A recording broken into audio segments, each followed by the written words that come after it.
Assalamualaikum warahmatullahi wabarakatuh. Perkenalkan, nama saya Jihan Nurpasari dari Fakultas Keguruan dan Ilmu Pendidikan Program Studi Pendidikan Matematika Universitas Surya Kencana. Di sini saya akan memenuhi tugas pendidikan agama Islam yang diberikan oleh Bapak Asep A'ab Sihabudin, SFILI MPD. Bagian yang pertama ada manusia dan agama. Manusia dan alam semesta. Sesungguhnya dilihat dari sudut pandang manusia, yang ada adalah Allah dan alam semesta. Allah pencipta, sedang alam yang diciptakan. Alam adalah segala sesuatu yang dapat ditangkap oleh panca indera, perasaan, dan pikiran. Nah, sebelum Allah menciptakan Adam sebagai manusia pertama, alam semesta telah diciptakannya dengan tatanan kerja yang teratur, rapi, dan serasi. Jadi, sebelum Allah menciptakan manusia, yaitu Nabi Adam, Allah itu telah menciptakan terlebih dahulu mengenai alam semesta. Selanjutnya ada manusia menurut agama Islam. Manusia adalah makhluk yang sangat menarik. Oleh karena itu, ia telah menjadi sasaran studi sejak dahulu, kini, dan kemudian hari. Hampir semua lembaga pendidikan tinggi mengkaji manusia, karya dan dampak karyanya terhadap dirinya sendiri, masyarakat, dan lingkungan hidupnya. Para ahli telah mengkaji manusia menurut bidang studinya masing-masing, tetapi sampai sekarang para ahli masih belum mencapai kata sepakat tentang manusia. Ini terbukti dari banyaknya penamaan manusia, misalnya yang pertama, manusia berakal. Yang kedua, manusia ekonomi. Yang kadangkala disebut binatang ekonomi dan sebagainya. Tetapi, Al-Quran tidak menggolongkan manusia ke dalam kelompok binatang selama manusia mempergunakan akalnya dan karunia Tuhan lainnya. Namun, kalau manusia tidak mempergunakan akal dan berbagai potensi pemberian Tuhan yang sangat tinggi nilainya, yakni pemikiran rasio, kalbu, jiwa, raga, serta panca indera secara baik dan benar, ia akan menurunkan derajatnya sendiri menjadi hewan seperti yang dinyatakan Allah di dalam Al-Quran surat Al-A'raf ayat 179. Jadi menurut para ahli ada yang mengucapkan bahwa manusia itu disebut dengan binatang ekonomi dan sebagainya. Tetapi di dalam Al-Quran tidak menggolongkan manusia ke dalam kelompok binatang selama manusia tersebut mempergunakan akal, kalbu, jiwa, raganya secara baik dan benar. Tetapi ketika seorang manusia tidak menggunakan akalnya dengan baik, maka itu akan menurunkan derajatnya sendiri menjadi seperti hewan, seperti yang disebutkan di dalam Al-Quran. Selanjutnya, menurut ajaran Islam, manusia dibandingkan dengan makhluk lain mempunyai berbagai ciri. Antara lain ciri yang utamanya adalah yang pertama, manusia makhluk yang unik. Manusia adalah makhluk yang paling unik, dijadikan dalam bentuk yang baik, ciptaan Tuhan yang paling sempurna. Menurut Quran surat At-Tin, surat ke-95 ayat ke-4, sesungguhnya kami telah menjadikan manusia dalam bentuk yang sebaik-baiknya. Nah, jadi karena itu pula keunikannya, kelainannya dari makhluk ciptaan Tuhan yang lain dapat dilihat pada bentuk dan struktur tubuhnya, gejala-gejala yang ditimbulkan jiwanya, mekanisme yang terjadi pada setiap organ tubuhnya, proses pertumbuhannya melalui tahap-tahap tertentu, hubungan timbal balik antara manusia dengan lingkungan hidupnya, ketergantungannya pada sesuatu, menunjukkan adanya kekuasaan yang berada di luar manusia itu sendiri. Jadi ciri manusia itu adalah makhluk yang paling unik karena dijadikannya dalam bentuk yang sebaik mungkin. Berbeda dengan makhluk-makhluk Allah yang lainnya. Ciri yang kedua adalah manusia memiliki potensi. Manusia memiliki potensi diantaranya daya atau kemampuan yang mungkin dikembangkan beriman kepada Allah. Sebab sebelum ruh ciptaan Allah dipertemukan dengan jasad di rahim ibunya, ruh yang berada di alam gaib itu akan dijelaskan kemudian ditanyai Allah. Apakah mereka mengakui Allah sebagai Tuhan mereka? Alastu birabbikum? Apakah kalian mengakui aku sebagai Tuhan kalian? Serentak dan semuanya mengakui Allah sebagai Tuhan mereka. Bala syahidna, ya kami akui, kami saksikan engkau adalah Tuhan kami. Quran surat Al-A'raf surat ke-7 ayat ke-172. Yang selanjutnya adalah manusia mempunyai tugas. Apa tugas manusia? Manusia diciptakan Allah untuk mengabdi kepadanya. Tugas manusia untuk mengabdi kepada Allah dengan tegas dinyatakannya dalam Al-Quran surat Az-Zariyat surat ke-51 ayat 56 sebagai berikut, tidak kujadikan jin dan manusia kecuali untuk mengabdi kepadaku. Mengabdi kepada Allah dapat dilakukan manusia melalui dua jalur, yakni yang pertama jalur khusus dan yang kedua jalur umum. Pengabdian melalui jalur khusus dilaksanakan dengan melakukan ibadah khusus, yaitu segala upacara pengabdian langsung kepada Allah yang cara dan waktunya telah ditentukan oleh Allah sendiri, sedang rinciannya dijelaskan oleh Rasulnya seperti ibadah sholat, zakat, puasa, dan haji. Yang kedua, kemudian pengabdian melalui jalur umum dapat diwujudkan dengan melakukan perbuatan-perbuatan baik yang disebut amal saleh, yaitu segala perbuatan yang bermanfaat bagi diri sendiri dan masyarakat dengan niat ikhlas untuk mencari keridhaan Allah. Jadi pengabdian di sini atau tugas manusia di sini yaitu mengabdi kepada Allah Subhanahu wa taala. Ada jalur khusus dan jalur umum. Kalau jalur khusus itu seperti kewajiban kita. Kita wajib melaksanakan sholat, kita melaksanakan zakat, puasa. Adapun jalur umum yaitu segala perbuatan-perbuatan baik yang kita lakukan kepada seluruh umat manusia yang lainnya, seperti bersedekah, membantu orang yang kesusahan, itu merupakan jalur umum. Yang selanjutnya adalah fungsi manusia diciptakan. Apakah manusia diciptakan mempunyai fungsi? Jelas punya. Manusia diciptakan Tuhan untuk menjadi khalifahnya di bumi. Hal itu dinyatakan Allah dalam firman-Nya di dalam surat Al-Baqarah surat kedua ayat ke-30, dinyatakan bahwa Allah menciptakan manusia untuk menjadi khalifahnya di bumi.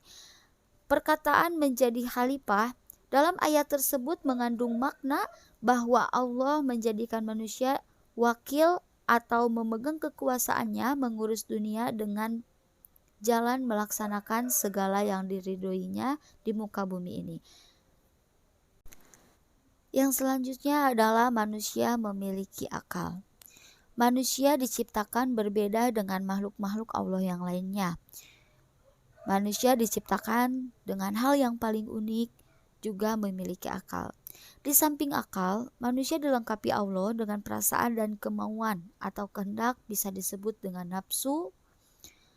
Dengan akal dan kehendaknya, manusia akan tunduk dan patuh kepada Allah, menjadi muslim. Tetapi dengan akal dan kehendaknya juga, manusia dapat tidak percaya, tidak tunduk dan tidak patuh kepada kehendak Allah, bahkan mengingkarinya seperti menjadi orang yang kafir. Karena itu, di dalam surat Al-Kahfi ayat 229, selanjutnya adalah manusia mempunyai tanggung jawab. Secara individual, manusia bertanggung jawab atas segala perbuatannya. Ini dinyatakan Allah dalam firman-Nya yang kini dapat dibaca dalam Al-Quran surat At-Tur ujung ayat 21 yang terjemahannya berbunyi, setiap orang atau manusia terikat dalam arti bertanggung jawab terhadap apa yang dilakukannya. Baik buruknya perlakuan kita selama di dunia, maka itu akan dipertanggungjawabkan oleh kita sendiri ketika nanti di akhirat. Yang selanjutnya adalah manusia berakhlak. Berakhlak adalah ciri utama manusia dibandingkan dengan makhluk lain. Artinya, manusia adalah makhluk yang diberi Allah kemampuan untuk membedakan yang baik dengan yang buruk. Jadi, manusia di sini mempunyai akhlak. Otomatis dengan akhlak yang dimiliki oleh manusia, maka manusia tersebut akan bisa membedakan mana yang baik untuknya, mana yang buruk untuknya. Karena baik buruknya bersangkutan, manusia akan bertanggung jawab atas perbuatannya. Penciptaan manusia. Pada beberapa tempat di dalam Al-Quran, Allah menyebut dari apa manusia diciptakan, dari bahan apa manusia berasal. Di dalam surat Al-An'am, surat ke-6 ayat kedua, Allah menyatakan bahwa manusia diciptakan dari tanah. Di tempat lain, Allah menyebutkan bahwa Ia menciptakan manusia dari lumpur, tanah hitam yang diberi bentuk. Quran surat Al-Hijr, surat ke-15 ayat ke-26. Sedangkan di dalam surat Ar-Rahman, surat ke-55 ayat ke-14, Allah menyatakan bahwa Dia menciptakan manusia dari tanah kering seperti tembikar. Dari ungkapan Al-Quran itu jelas bahwa manusia berasal dari zat yang sama atau tanah, dari jenis yang satu. Quran surat An-Nisa surat ke-4 ayat pertama. Selain berasal dari tanah, Al-Quran juga mengatakan dalam beberapa ayatnya bahwa manusia berasal dari air. Quran surat Al-Furqan surat 25 ayat ke-54. Dalam ayat yang lain Allah menyebutkan bahwa air yang menjadi asal manusia itu adalah air hina atau bisa disebut dengan air mani yang terpancar dari antara tulang sulbi atau tulang pinggang dan tulang dada. Quran surat At-Tariq ayat ke-6 sampai ke-7.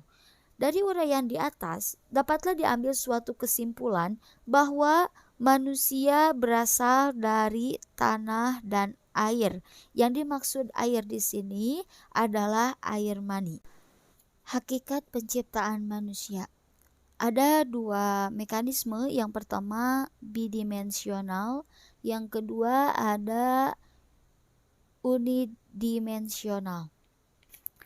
Dari proses kejadian dan asal manusia menurut Al-Quran itu, Ali Syariati, sejarawan dan ahli sosiologi Islam, mengemukakan pendapatnya berupa interpretasi tentang hakikat penciptaan manusia.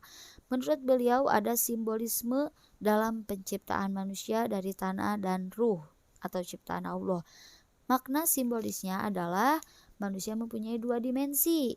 Nah, yang pertama ada dimensi bidimensional atau dimensi ketuhanan dan dimensi kerendahan atau hinaan. Yang selanjutnya, makhluk lain hanya mempunyai satu dimensi saja, yaitu dimensi unidimensional. Manusia memerlukan petunjuk. Petunjuk yang benar adalah agama Islam. Mengapa? Dalam menentukan suatu pilihan itulah manusia memerlukan suatu petunjuk. Petunjuk yang benar terdapat dalam agama Allah yang menciptakan manusia itu sendiri, yaitu agama Islam. Kenapa agama Islam?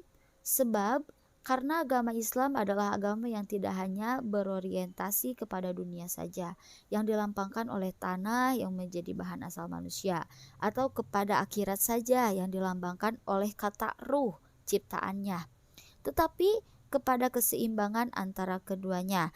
Hanya dengan agama yang mengajarkan pemeliharaan keseimbangan antara dunia dan akhirat, manusia yang mempunyai dua dimensi atau bidimensional itu akan mampu menetapkan pilihannya dengan melaksanakan tanggung jawabnya di dunia ini dan di akhirat kelak.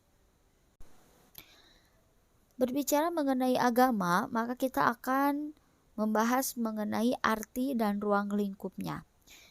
Teori yang pertama, mengenai agama perlu dijelaskan lebih dahulu beberapa hal berikut. Perkataan agama berasal dari bahasa Sanskerta yang erat hubungannya dengan agama Hindu dan Buddha. Yang kedua, teori agama. Agama ada igama atau ugama. Karena itu, ada bermacam teori mengenai kata agama. Salah satu di antaranya mengatakan akar kata agama adalah gam yang mendapat awalan A dan akhiran A, sehingga menjadi A, gam, A. Akar itu kadang mendapat awalan I dengan akhiran yang sama, sehingga menjadi I, gam, A. Kadang mendapat awalan U juga dengan akhiran yang sama, sehingga menjadi kata U, gam, A. Teori yang ketiga menurut bahasa Belanda Inggris.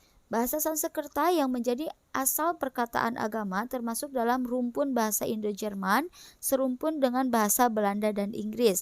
Dalam Belanda, kita mengemukakan kata gam atau gan Dan dalam bahasa Inggris, kata go yang artinya dapat dengan gam pergi. Namun setelah mendapat awalan dan akhiran a, pengertiannya berubah menjadi jalan. Dan hubungan dengan makna perkataan-perkataan di atas, agama, igama, dan ugama dalam bahasa Bali ketiganya mempunyai makna berikut. Agama. Apakah hubungan manusia dan agama sangat penting? Agama sangat perlu bagi manusia, terutama bagi orang yang berilmu. Apapun disiplin ilmunya, sebab karena dengan agama ilmunya akan lebih bermakna. Bagi kita umat Islam, agama yang dimaksud adalah agama yang kita peluk, yaitu agama Islam. Kenapa Islam? Sebab karena agama Islam adalah agama akhir yang tetap mutakhir, agama yang selalu mendorong manusia untuk mempergunakan akalnya untuk memahami ayat-ayat kauniyah atau sunatullah yang terbentang di alam semesta dan memahami ayat-ayat Qur'aniyah yang terdapat di dalam Al-Quran. Agama Islam adalah agama keseimbangan dunia akhirat, agama yang tidak mempertentangkan iman dan ilmu. Bahkan menurut sunnah Rasulullah Shallallahu Alaihi Wasallam, agama yang mewajibkan manusia, baik pria maupun wanita, menuntut ilmu pengetahuan mulai dari buayan sampai ke liang lahat, minal mahdi ilal lahdi. Arti dan ruang lingkup agama Islam. Islam adalah merupakan kata turunan yang berarti ketundukan, ketaatan, kepatuhan kepada kehendak Allah. Berasal dari kata salama. Artinya patuh atau menerima, berakal dari huruf sin, lam, mim. Kata dasarnya adalah salima yang berarti sejahtera, tidak tercela, tidak bercatat. Dari kata itu terbentuk kata masdar salamat yang dalam bahasa Indonesia menjadi selamat. Dari akar kata itu juga terbentuk kata-kata salm, silm yang berarti kedamaian, kepatuhan, penyerahan diri. Dari uraian tersebut dapatlah disimpulkan bahwa arti yang dikandung perkataan Islam adalah kedamaian, kesejahteraan, keselamatan, penyerahan diri, ketaatan, dan kepatuhan. Dari perkataan salamat, salm, tersebut timbul ungkapan Assalamualaikum yang telah membudaya dalam masyarakat Indonesia. Artinya mengandung doa dan harapan semoga Anda selamat, damai, dan sejahtera. Makna perkataan Islam intinya adalah berserah diri, tunduk, patuh, dan taat dengan sepenuh hati kepada kehendak ilahi. Islam sebagai agama wahyu yang memberi bimbingan kepada manusia mengenai semua aspek hidup dan kehidupannya.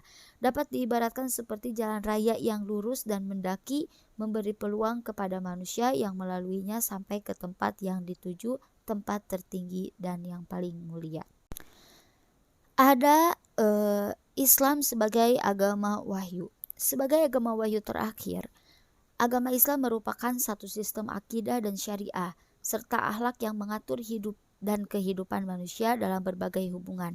Ruang lingkupnya seperti telah disinggung di depan. Agama Islam adalah sui generis, sesuatu sesuai dengan wataknya, mempunyai corak dan sifat sendiri dalam jenisnya. Karena dalam banyak hal, agama Islam berbeda dengan agama lain. Sebagai contoh sederhana, beliau menunjuk pada yang pertama nama agama dan yang kedua nama pemeluk agama Islam. Klasifikasi agama dan agama Islam. Agama-agama tersebut dapat diklasifikasikan ke dalam dua golongan berdasarkan tolok ukur tertentu. Salah satu tolok ukur yang dapat dipergunakan adalah sumber atau asal ajaran agama Islam. Menurut sumber ajaran suatu agama, agama-agama dapat dibagi menjadi dua bagian. Yang pertama ada agama wahyu dan yang kedua ada agama budaya. Agama wahyu sering disebut juga dengan agama langit, sedangkan agama budaya sering disebut juga dengan agama bumi. Tentunya antara agama wahyu dan agama budaya mempunyai ciri-cirinya masing-masing atau mempunyai perbedaan antara agama wahyu dan agama budaya. Adapun ciri-ciri masing-masing agama tersebut, yang pertama, agama wahyu dapat dipastikan Kelahirannya. Pada waktu agama wahyu disampaikan malaikat Jibril kepada manusia, pilihan yang disebut utusan atau rasulnya, pada waktu itulah agama wahyu itu lahir. Yang kedua, agama budaya. Kalau agama budaya tidak dapat dipastikan kelahirannya karena mengalami proses pertumbuhan sesuai dengan proses pertumbuhan kebudayaan masyarakat atau perkembangan pemikiran manusia yang memberikan ajaran agama budaya itu. Ciri dan perbedaan agama wahyu dan agama budaya yang kedua. Agama wahyu disampaikan kepada manusia melalui utusan atau Rasul Allah. Baca Rasulullah. Yang bertugas selain menyampaikan, juga menjelaskan wahyu yang diterimanya dengan berbagai cara dan upaya. Sedangkan agama budaya tidak mengenal utusan atau Rasul Allah. Yang mengajarkan agama budaya adalah filsuf atau pemimpin, kerohanian atau pendiri agama itu sendiri. Yang ketiga, ada agama wahyu mempunyai kitab suci yang berisi himpunan wahyu yang diturunkan Allah. Wahyu yang ada di dalam kitab suci itu tidak boleh berubah dan tidak boleh diubah. Yang berhak mengubahnya hanyalah Allah melalui wahyunya juga. Sedangkan agama budaya atau masyarakat sederhana tidak mempunyai kitab suci. Agama budaya masyarakat yang telah peradaban mungkin mempunyai kitab suci, namun isinya dapat berubah karena perubahan filsafat atau kesadaran agama masyarakatnya. Yang selanjutnya ada ajaran agama wahyu mutlak. Benar karena berasal dari Allah yang maha benar, maha mengetahui segala-galanya. Karena itu pula kebenarannya tidak terikat pada ruang dan waktu. Yang terikat pada ruang dan waktu adalah kebenaran, pemahaman atau penafsiran agama wahyu yang dilakukan oleh akal yang terbatas kemampuannya dan terikat pada pengalaman dan pengetahuan manusia. Ajaran agama budaya kebenarannya relatif, terikat pada ruang dan waktu tertentu.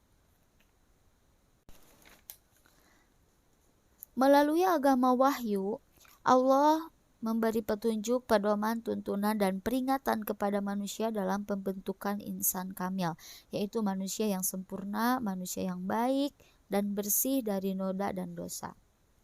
Bagaimana dengan agama wahyu terakhir, yaitu agama Islam?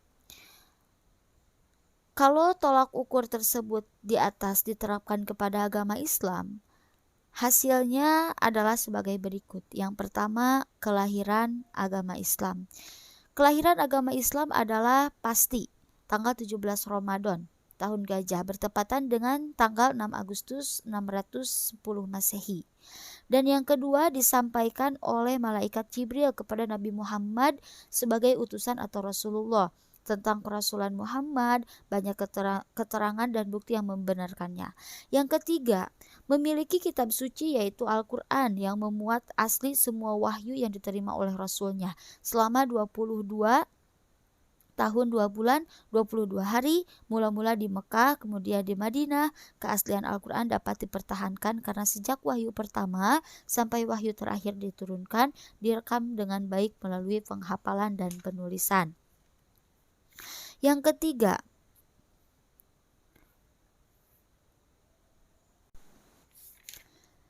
yang keempat, ajaran agama Islam mutlak benar karena berasal dari Allah yang maha benar dan maha mengetahui segala sesuatu. Ajaran Islam berlaku abadi, tidak berubah dan tidak boleh diubah. Yang kelima, sistem hubungan manusia dengan Allah disebut di dalam Al-Quran, dijelaskan dan dicontohkan pelaksanaannya oleh Rasulnya. Sistem hubungan ini abadi, tidak berubah-ubah. Yang keenam, konsep ketuhanan Islam adalah tauhid, monoteisme murni, keesaan Allah, esa dalam zat, esa dalam sifat, esa dalam perbuatan, dan seterusnya. Yang ketujuh, dasar-dasar agama Islam bersifat fundamental dan mutlak berlaku untuk seluruh umat manusia dimanapun dia berada. Yang kedelapan, nilai-nilai terutama nilai etika atau akhlak dan estetika atau keindahan yang ditentukan oleh agama Islam sesuai dengan fitrah manusia dan kemanusiaan. Yang kesembilan, soal-soal alam semesta yang disebutkan dalam agama Islam yang dahulu diterima dengan keyakinan saja, kini telah banyak yang dibuktikan kebenarannya oleh sains modern. Yang kesepuluh, terbentuknya insan kamil. Bila petunjuk, pedoman, dan tuntunan serta peringatan agama Islam dilaksanakan dengan baik dan benar, akan terbentuklah insan kamil atau manusia yang sempurna. Setiap manusia mungkin ada yang salah paham atau menyalahpahami terhadap Islam. Nah, kita akan tahu penyebabnya, penyebab manusia salah paham terhadap Islam. Dalam mempelajari perbandingan agama dan melihat tempat agama Islam dalam agama wahyu tersebut di atas, telah dikemukakan kedudukan agama Islam yang bersifat sui generis sesuai dengan wataknya berbeda dalam jenisnya di antara agama-agama wahyu. Telah dinyatakan pula bahwa agama Islam bukan hanya agama sempurna, tetapi juga agama yang benar. Namun demikian, dalam sejarah perkembangannya, terutama di kalangan ilmuwan, agama Islam sering disalahpahami. Yang pertama adalah salah memahami ruang lingkup agama Islam. Salah paham terhadap Islam terjadi karena orang salah memahami ruang lingkup agama Islam. Lambang yang sama, yakni perkataan agama, dipakai untuk sistem ajaran yang berbeda. Seperti yang dikemukakan di atas, telah menimbulkan salah paham terhadap Islam. Terpengaruh oleh makna religi atau religion. Misalnya, yang ruang lingkupnya hanya mengatur hubungan manusia dengan Tuhan saja, orang menganggap bahwa sebagai agama, Islam pun ruang lingkupnya hanya mengatur hubungan manusia dengan Tuhan belaka. Nah, itu salah satu penyebab salah memahami ruang lingkup agama Islam. Yang kedua, salah menggambarkan segmen agama Islam atau susunan-susunan bagian-bagian agama dan ajaran Islam. Kesalahpahaman yang lain timbul karena penggambaran bagian-bagian agama dan ajaran Islam tidak menyeluruh, tetapi sebagian-sebagian atau sepotong-sepotong. Misalnya, orang menggambarkan atau membuat gambaran yang memberi kesan seakan-akan Islam hanyalah akidah atau iman atau ilmu tauhid saja, atau Islam seolah-olah hanya syariat, hukum, atau fikih belaka, atau Islam hanya ajaran akhlak, tasawuf, dan tarikat semata-mata tanpa memandang dan meletakkan bagian-bagian atau segmen-segmen itu ke dalam kerangka agama dan ajaran Islam terpadu secara keseluruhan. Menggambarkan Islam dengan cara sepotong-sepotong inilah yang menyebabkan Islam menjadi agama yang paling disalahpahami di dunia. Jadi seseorang yang mempelajari Islam itu hanya sepotong-sepotong, menggambarkan ajaran Islam itu seperti ini, menggambarkan ajaran Islam itu seperti itu tanpa dijelaskan, tanpa ada keterangan-keterangan khusus. Makanya dari sinilah penyebab salah paham terhadap Islam karena ajarannya atau gambaran-gambaran yang diberikannya itu sepotong-sepotong, tidak komplit dan tidak lengkap. Yang ketiga adalah salah menggunakan metode Islam. Salah mempergunakan metode atau mempelajari Islam. Kesalahan ketiga adalah kesalahan mempergunakan metode mempelajari Islam. Metode atau jalan yang ditempuh oleh para orientalis, terutama sebelum Perang Dunia Kedua, adalah pendekatan yang menjadikan Islam dan seluruh ajarannya semata-mata sebagai objek studi dan analisis. Adapun upaya-upaya menghindari salah paham. Untuk menghindari salah paham terhadap Islam dan supaya dapat memahami Islam secara baik dan benar, hal-hal berikut perlu diperhatikan ialah yang pertama, pelajarilah Islam dari sumbernya yang asli, yakni Al-Quran yang membuat wahyu-wahyu Allah dan Al-Hadis yang memuat sunnah Nabi Muhammad SAW. Yang kedua, Islam tidak dipelajari secara parsial, tetapi integral. Artinya, Islam tidak dipelajari sepotong-sepotong, tetapi secara keseluruhan dan dipadukan dalam satu kesatuan yang bulat. Jadi dalam mempelajari ajaran Islam itu tidak boleh dengan cara yang parsial. Mempelajari ajaran Islam itu hanya dengan sepotong-sepotong atau sesuai dengan apa yang kita ketahui saja. Tetapi sebaiknya kita mempelajari tentang Islam itu dengan cara yang integral atau komplit, Sehingga sesuatu yang sudah kita ketahui juga sesuatu yang akan kita ketahui itu disatukan dalam kesatuan yang bulat sesuai dengan ajaran Islam, sesuai dengan keterangan Al-Quran dan Al-Hadis. Yang ketiga, Islam dipelajari dari karya atau kepustakaan yang ditulis oleh mereka yang telah mengkaji dan memahami Islam secara baik dan benar. Pada umumnya, mereka adalah ahli atau ulama, cendekiawan, dan sarjana muslim yang diakui otoritasnya. Yang keempat, dihubungkan dengan berbagai persoalan asasi yang dihadapi manusia dalam masyarakat dan dilihat relasi serta relevansinya.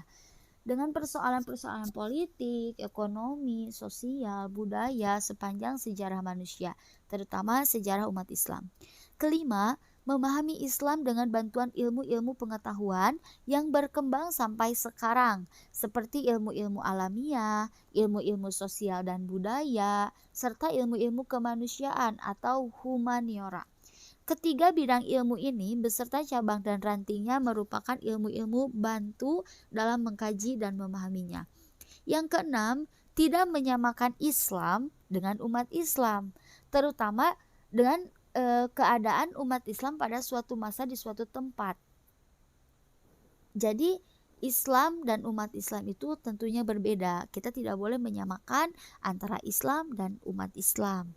Itu upaya menghindari salah paham terhadap ajaran Islam.